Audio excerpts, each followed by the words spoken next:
महाराष्ट्रातील लाखो नोंदणीकृत बांधकाम कामगारांच्या आरोग्य हक्कावर गदा येण्याची शक्यता निर्माण झाली आहे. घरपोच आरोग्यसेवा, मोफत औषधोपचार, तपासण्या आणि शस्त्रक्रिया अचानक बंद करण्याच्या निर्णयाविरोधात आता थेट मुंबई उच्च न्यायालयाचे दार ठोठावण्यात आले आहे. पाहूया हा विशेष अहवाल. महाराष्ट्र इमारत व इतर बांधकाम कामगार कल्याण मंडळामार्फत नोंदणीकृत कामगारांना दिल्या जाणाऱ्या घरपोच आरोग्यसेवा, मोफत औषधोपचार, तपासण्या आणि शस्त्रक्रिया ह्या सेवा अचानक बंद करण्याच्या निर्णयामुळे राज्यभरातील हजारो कामगार आणि त्यांच्या कुटुंबियांमध्ये चिंतेचे वातावरण निर्माण झाले आहे. आणि म्हणून स्वराज स्वाभिमान इमारत व बांधकाम कामगार युनियनचे कामगार नेते विलास वाडेकर यांनी या निर्णयाविरोधात 21 जुलै रोजी मुंबई उच्च न्यायालयात हस्तक्षेप याचिका दाखल केली आहे. याचिकेत उपचार सुरू असलेल्या कामगारांची आरोग्यसेवा कोणत्याही परिस्थितीत खंडित करू नये अशी मागणी करण्यात आली आहे. या संदर्भात BCN न्यूजचे संचालक मच्छिंद्र भटकर यांनी याचिकाकर्ते विलास वाडेकर यांच्यासोबत चर्चा केली असता त्यांनी ही माहिती दिली. स्वराज स्वाभिमान पक्षाचे नेते आहेत माझ्यासोबत विलास वाडेकर.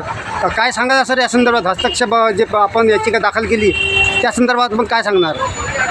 शासनाने अचानक 25 जून रोजी निर्णय घेतला की आरोग्याचं संपूर्ण बंद करण्यात आलं.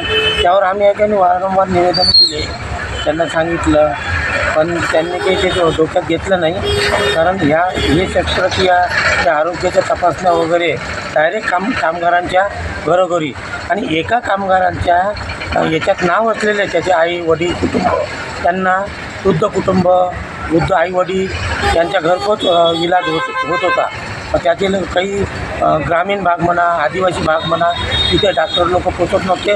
पण हे कामगाराच्या जे योजनेचे लाभार्थीचे जे कार्यरत जे डॉक्टर लोक होते ते याकडे घरोघरी रात्र वेळ न पाहता, टाईम न पाहता त्यांची तपासणी करून त्यांना मेडिसिन देणे असे मोफत सेवा देत होत्या.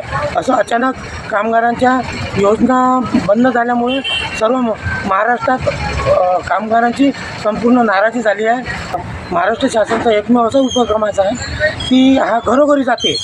चला ठीक आहे, बाकीचे कार्ड बनवून दिले यांनी, स्वतः जावं लागते. पण हा विलास असा आहे मोफत कामगारांचा की हे कामगारांच्या घरोघरी जातात डॉक्टर लोक. यामुळं ग्रामीण भागात जिथं गाड्या घोड्यांतात तिथं हे डॉक्टर लोक पोचत आहे, त्यांना इलाज करत आहे. इलाज केल्यानंतर त्यांना घरपोच समजा जाणून झालं ते कोरिअरनी काही नाही दवाई मोफत पोचवत आहे. असा उपक्रम बंद झाला तर किती मोठा खेद आहे साहेब. यामुळे आम्ही याचिका दाखल केली. उपचार अर्धवट थांबवल्यास गंभीर परिणाम होण्याची शक्यता असून आर्थिकदृष्ट्या दुर्बल असलेल्या कामगारांना खाजगी रुग्णालयाचा खर्च परवडणे अशक्य असल्याचेही नमूद करण्यात आले आहे. याचिकेनुसार हा प्रश्न केवळ प्रशासकीय निर्णयाचा नसून कामगारांच्या जीवनाचा आणि आरोग्याचा मूलभूत अधिकारांशी संबंधित आहे.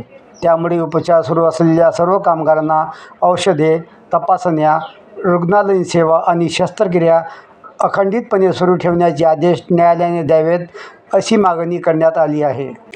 या प्रकरणामुळे राज्यातील लाखो नोंदणीकृत बांधकाम कामगारांच्या आरोग्याचा सुरक्षेचा प्रश्न ऐरणीवर आला असून आता सर्वांचे लक्ष मुंबई उच्च न्यायालयाच्या निर्णयाकडे लागले आहे.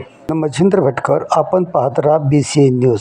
आमच्या चॅनलला लाईक करा, शेअर करा आणि सबस्क्राईब करायला विसरू नका.